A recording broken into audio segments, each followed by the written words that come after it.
ప్రతి నెల కూడా ప్రారంభిస్తున్న చంద్రబాబు నాయుడిని చూస్తే జాలేస్తుంది. ఎందుకంటే ఏ రాష్ట్రంలో ఏ ముఖ్యమంత్రి అయినా ఒక పథకాన్ని ఒకసారే ప్రారంభిస్తారు.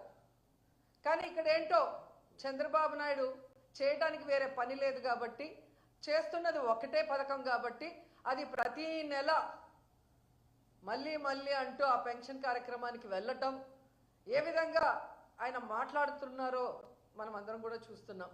నిజంగా జగన్ నొక్కిన బటన్లన్నీ మేమిచ్చే పెన్షన్లు అంతే.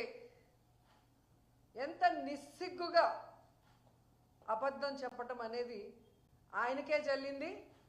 ఆయనకి అండగా నిలిచిన ఆ పత్రికలు రాయటం అనేది వాళ్ళకే చెల్లింది. ఎంత దురదృష్టకరం అంటే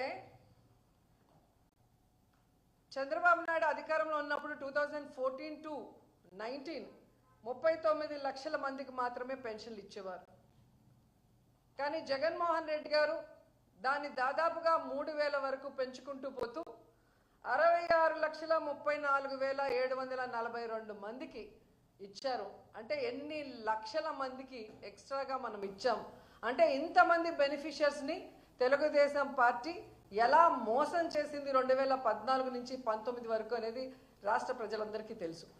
ఇప్పుడు మళ్ళీ అధికారంలోకి వచ్చిన తర్వాత దాదాపుగా 63,59,000 మందికి మాత్రమే పెన్షన్లు ఇస్తున్నారు.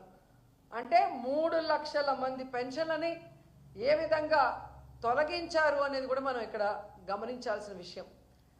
ఒక్క పెన్షన్ మాత్రమే ఇస్తున్నారు, సూపర్ 6 కానీ ఆయన ఇచ్చిన మేనిఫెస్టోలో ఉన్న వాటిని. అది జగన్మోహన్ రెడ్డి ఇచ్చే సంక్షేమాలన్నిటికీ కూడా సమానం అని చెప్పటం అనేది జనాల్ని ఏప్రిల్ ఫూల్ చేయటం కాదా అని అడుగుతున్నా. ఎందుకంటే జగన్మోహన్ రెడ్డి గారు ఈ రాష్ట్రంలో ప్రజలకి సంక్షేమం కోసం కేటాయించింది దాదాపుగా 2,72,000 కోట్ల రూపాయలని ఈరోజు డీబీటీ నాన్ డీబీటీ కింద ఇవ్వటం జరిగింది.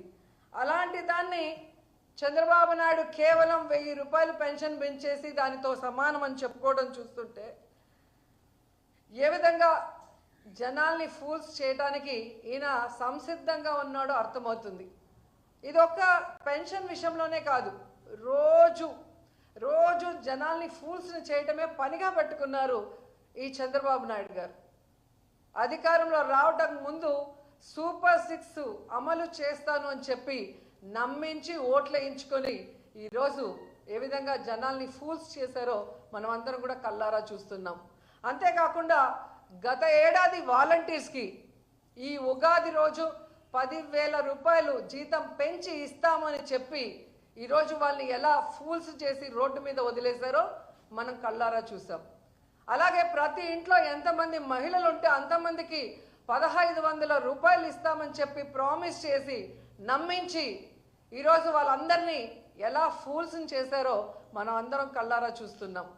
యువతకి ఉద్యోగాలు ఇస్తాం నిరుద్యోగులకి, లేదా 3,000 నిరుద్యోగ భృతి ఇస్తానని చెప్పి ఈరోజు వాళ్ళకి నిరుద్యోగ భృతి ఇవ్వకుండా, ఉద్యోగం ఇవ్వకుండా ఎలా ఫూల్స్ని చేసి రోడ్డు మీద వదిలేశారో మనం కళ్ళారా చూసాం. అంతకన్నా ముఖ్యమైనది అమ్మఒడి.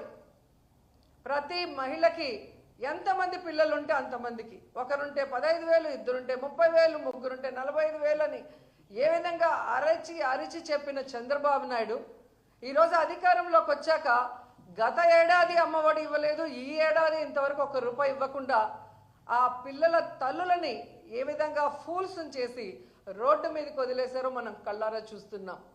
ఇంకా ఈ రాష్ట్రంలో ఉన్న మహిళలకి తాము అధికారంలోకి వచ్చిన రోజు నుంచే ఫ్రీ